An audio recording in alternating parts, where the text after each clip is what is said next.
오늘 2월 첫 주 금요일 밤에 주신 말씀은 예레미야 33장 2절과 3절 말씀입니다.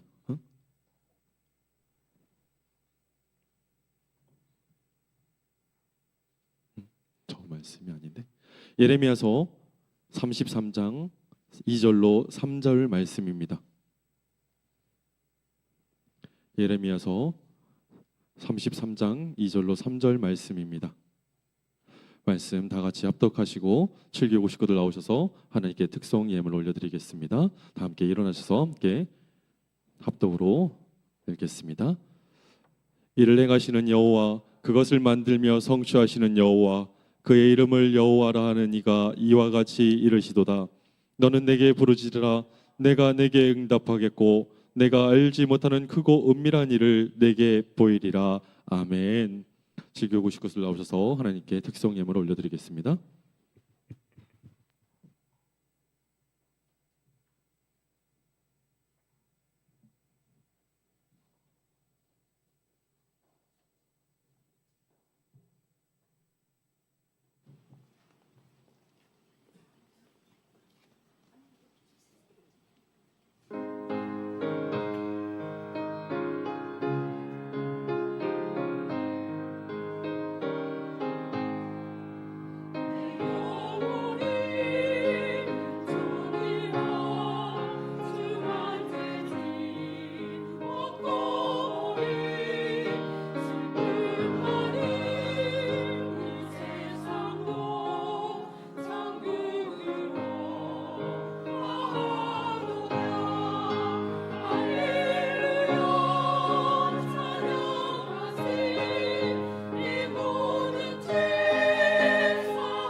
귀한 찬양 감사드립니다.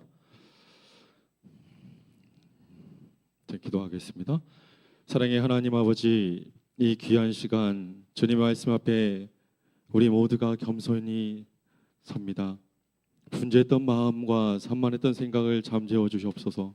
세상의 모든 염려와 근심을 잠시 내려놓고 오직 주님께로만 우리의 마음을 향하게 하여 주옵소서. 성령 하나님, 지금 이 자리 가운데 충만히 임재하시어 우리의 눈을 열어 말씀을 보게 하시고 귀를 열어 주의 음성을 듣게 하여 주옵소서. 선포될 말씀이 각 심령에 새겨져 생명의 말씀이 되시고 주님과의 깊은 교제를 통해 변화를 경험하는 시간 되게 하여 주옵소서. 모든 것을 우리 주 예수 그리스도의 이름으로 간절히 기도드렸나이다. 아멘. 우리 사랑하는 성도 여러분, 한 주간 제가 세세 거친 풍파를 헤치고 우리 주님의 전으로 주님의 성전으로 달려오신 여러분을 주님의 이름으로 환영하고 축복합니다. 매일 본 것 같은데 여전히 반가우세요. 그렇죠? 금요일 밤 이 시간은 정말 단순히 일주일간의 마무리가 아닙니다. 세상 사람들은 정말 불금이라고 하죠. 불타는 금요일. 아, 나는 놀아야 돼. 내일 쉬니까 나는 놀아야 돼. 그렇게 말하긴 하지만 그러면 육신의 쾌락과 피로를 풀기 위해 세상으로 향하지만 우리는 만왕의 왕이신 예수님 앞에서 하나님 앞에 영적인 기도의 불을 태우기 위한 이 자리에 함께 모였습니다. 이 밤에 세상의 그 어떤 즐거움보다 비교할 수 없는 정말 하늘의 위로와 평안을 경험하는 복된 시간 되시기를 소망하겠습니다. 오늘 우리가 읽은 본문의 배경은 참으로 어둡고 차가운 본문의 말씀입니다. 본문 앞에 1절을 보면 예레미야가 아직 시위대 뜰에 갇혀 있을 때라고 기록되고 있습니다. 지금 예레미야의 육신은 자유를 잃은 감옥에 갇혀 있습니다. 게다가 그가 사랑하는 조국 유다공화국은 바벨론이라는 정말 거대한 제국의 군대에 포위되어 있는 상황입니다. 정말 오늘 망할지 내일 망할지 정말 아무도 모르는 그런 위기 상황에 놓여 있는 상황이었습니다. 인간적인 눈으로 보면 사방이 정말 꽉 막혀 있고 소망이라고는 정말 단 요만큼의 1%도 보이지 않는 절망 그 자체의 상황이었습니다. 어쩌면 오늘 이 자리에 나온 성도님들 중에 정말 예레미야처럼 사방이 가로막혀 시위대 뜰에 갇혀 있는 것 같은 그런 답답함을 느끼는 분들이 계실지도 모릅니다. 어떻게 보면 재정의 벽에 갇혀 있고 또한 육신의 질병이라는 감옥에 갇히고 깨어진 인간관계의 사슬에 묶여 정말로 눈물 흘리고 계신 분이 계십니까? 바로 그 영적인 밤을 지나고 있는 우리에게 하나님은 예레미야에게 주셨던 동일한 희망의 메시지를 선포하고 계십니다. 오늘 말씀을 통해 우리가 막힌 문이 열리고 영적인 대전환이 일어나는 역사가 있기를 축복합니다. 우리 본문 2절 말씀을 다 함께 아까 읽으셨으니까 아직 다 닫으셨나요? 성경책? 네. 예레미야 33장 2절 말씀을 함께 다시 읽어보겠습니다. 이를 행하시는 여호와 그것을 만들며 성취하시는 여호와 그의 이름을 여호와라 하는 이가 이와 같이 이르시더라. 아멘. 우리는 고난이 길어지면 하나님 왜 침묵하실까? 하나님 왜 내 기도를 이렇게 들어주지 않을까? 이렇게 생각하며 낙심할 때가 있습니다. 그러나 성경은 정말로 명확하게 선언하고 있습니다. 우리가 절망하여 주저앉아 있는 그 순간에도 하나님은 이를 행하고 계신 분입니다. 여기서 행하신다는 것은 목적을 가지고 창조하시며 역사를 주도해 가신다는 뜻입니다.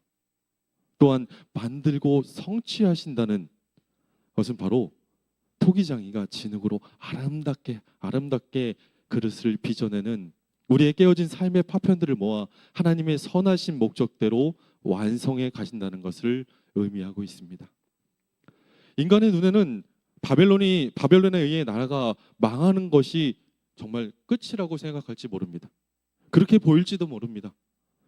하나님의 시선에서는 그것이 끝이 아니라 이스라엘을 정결하게 하시고 새롭게 시작하시는 바로 구원의 과정이었습니다. 요셉의 인생을 한번 돌아보십시오.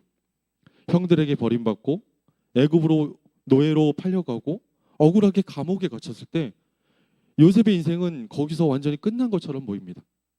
그러나 하나님은 그 어두운 감옥 속에서도 요셉을 애굽의 총리로 세우실 정말 크고 놀라운 일을 하나님께서는 행하고 계셨다는 겁니다. 우리 사랑하는 성도 여러분, 그렇다면 바로 오늘 우리는 이 말씀을 내 삶에 어떻게 적용해야 되겠습니까? 첫째로는 내 눈앞의 상황을 묵상하는 것을 그 자리에서 멈추고 하나님을 묵상해야 한다는 것입니다. 우리가 낙심하는 이유는 밤낮으로 내 문제만 쳐다보기 때문입니다. 통장 잔고를 묵상하고 의사의 진단 결과를 묵상하고 나를 괴롭히는 사람의 말만 되새김질합니다. 문제를 묵상하면 염려가 자라지만 하나님을 묵상하면 우리들의 믿음이 자랍니다. 이번 한 주간 사방이 막힌 것 같을 때 우리 한번 외쳐보시고 선포해 주시길 바랍니다. 내 상황은 멈췄어도 나의 하나님은 나를 위해 지금도 일하고 계신다는 것을 말입니다. 이 믿음의 선포가 낙심의 자리를 박차고 일어나는 바로 첫걸음이 될 것을 믿습니다. 그렇다면 이를 행하시고 성취하시는 하나님께서 시위대 뜰에 갇힌 에레미야와 오늘 우리에게 요구하는 믿음의 반응은 과연 무엇일까요? 본문 3절 전반부에 이렇게 나오고 있습니다. 너는 내게 부르짖으라. 내가 내게 응답하겠고. 아멘. 하나님은 그냥 기도하라고 하지 않으십니다. 부르짖으라고 말씀하고 계십니다. 여기서 부르짖으라는 것은 히브리어로 크라, 이 말은 맹수가 포효하듯이 혹은 물에 빠진 사람이 살려달라고 비명을 지르듯 목숨을 걸고 외치는 정말 간결한 부르짖음을 뜻합니다. 품위 있게 조용히 저 살려주세요, 하나님 저 살려주세요, 이러는 기도를 넘어서 내 중심의 가장 깊은 곳에 터져나오는 정말 애절한 간구입니다. 왜 하나님은 우리에게 부르짖으라고 하십니까? 부르짖으는 내 힘과 내 지혜와 내 경험을 완전히 배설물처럼 내려놓는 고백이기 때문입니다. 하나님, 내 힘으로는 이 감옥을 나갈 수 없습니다. 내 지식으로는 이 경제적 위기를 해결할 수 없습니다. 내 의술로는 이 질병을 하나님 고칠 수 없습니다. 오직 주님만이 나의 유일한 구원이십니다라고 인정하는 전적인 항복선언이 바로 여기서 나오는 부르짖음입니다.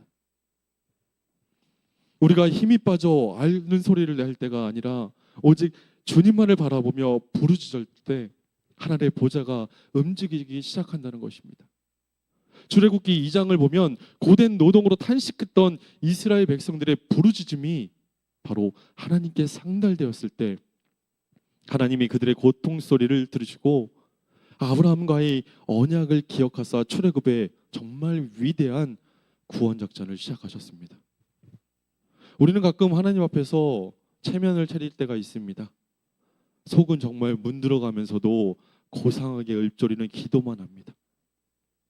그러나 진짜 위기를 만난 사람은 점잖게 기도할 그런 여유 따위가 없습니다.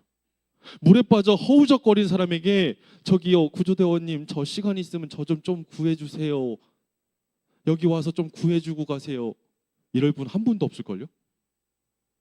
물에 빠져 허우적거리는데 나 좀 구해주세요 하고 그냥 속삭이들 말할 분이 어디 있습니까? 다들 살려주세요 살려주세요, 자기가 낼 수 있는 제일 큰 소리로 이렇게 외칠 겁니다. 체면과 자존심을 십자가 앞에 다 던져버리시기 바랍니다. 오늘 밤 기도하실 때 내 안에 쌓인 억울함, 답답함, 눈물을 주님 앞에 소리내어 토로하십시오. 소리를 내어 기도할 때 내 생각에 사로잡히지 않고 바로 성령에 사로잡히게 됩니다. 내 한계를 돌파하는 그 뜨거운 부르짖음의 주인공이 우리 여러분들 되시기를 주님의 이름으로 축복합니다. 우리가 부르짖을 때 약속하신 그렇다면 영적 보상이 과연 무엇일까요? 하나님은 우리가 그렇게 기도하고 외치고 부르짖었을 때 우리에게 과연 무엇을 주실까요? 본문 3절 후반부에 보시면 이렇게 말씀하고 계세요. 내가 알지 못하는 크고 은밀한 일을 내게 보이리라. 아멘. 여기서 은밀한 일이란 인간의 이성이나 계산으로는 도무지 측량할 수 없는 하나님 안의 비밀스러운 계획을 말합니다. 영어 성경에는 이를 unsearchable think라고 합니다. 인간이 도저히 찾아낼 수 없는 일들이라고 번역을 합니다. 우리가 기도의 자리에 나아갈 때 우리는 겨우 내 눈앞의 문제 이거 하나 해결해달라고 정말 붙들고 기도합니다. 너무나 작은 기도입니다. 주님 당장 이 고비를 넘게 해주세요, 이런 기도를 드립니다. 하지만 하나님이 예비하신 응답은 정말 우리가 상상하는 것을 초월합니다. 이스라엘 백성들은 홍해 앞에서 그저 바벨론 군대를 피해 살아남기만을 바랬을 것입니다. 그러나 하나님의 크고 은밀한 일은 홍해 바다 가운데에 마치 마른 갈라진 길을 내어 대적들을 수장시키는 정말 완벽한 승리였습니다. 우리가 부르짖을 때 하나님은 단순히 문제를 해결해 주시는 것을 넘어서 우리의 영적 지경을 넓히시고 삶의 체질도 바꿔주시며 우리를 통해 가정과 일터와 교회를 살리는 바로 축복의 통로로 삼는 거대한 계획을 펼치신다는 것입니다. 우리는 기도하면서 속으로 끊임없이 자기 계산기를 두드립니다. 하나님, 이거 응답해 주세요. 돼요. 이 방법밖에 없어요. 이렇게 하면서 하나님의 응답 방식까지 바로 내가 결정을 하려 합니다. 내가 정해놓으려 합니다. 그러다 보니 내 뜻대로 안 되니까 낙심하는 것입니다. 내 좁은 계산기를 바로 쓰레기통에 던져버리시기 바랍니다. 하나님의 스케일은 우리가 생각한 것보다 훨씬 크십니다. 내가 원하는 A라는 방식이 만약 먹혀들지 않으면 하나님이 더 좋은 B와 C라는 방식을 준비해 주셨음을 믿습니다. 내가 알지 못하고 크고 은밀한 지도를 들고 계신 하나님을 신뢰하며 내 계산을 뛰어넘는 위대한 응답을 기대하는 믿음의 대장부들이 되시기를 바라겠습니다. 우리 사랑하는 성도 여러분, 말씀을 마무리하려 합니다. 오늘 밤 우리 앞에 놓인 거대한 장벽과 시위대들의 감옥은 결코 우리를 무너뜨리기 위함이 아닙니다. 오히려 살아계신 하나님의 살아있는 능력을 경험하게 하며 축복의 디딤돌이 될 뿐입니다. 사방이 가로막혀 낙심하고 계십니까? 너무나 힘들어하고 계십니까? 동서남북이 다 막혀도 바로 하늘 문은 언제나 열려 있습니다. 주님은 우리에게 그 뚫려 있는 하늘을 바라보고 이 금요일 밤 기도의 자리로 우리를 부르셨습니다. 세상은 끊임없이 우리에게 속삭입니다. 내 형편을 봐라. 내 통장 잔고를 봐라. 너는 이제 끝났어. 소망이 없어. 이렇게 말하며 절망을 우리들에게 심어줍니다. 그러나 오늘 밤 그 세상의 거짓된 소리에 귀를 닫으시기 바랍니다.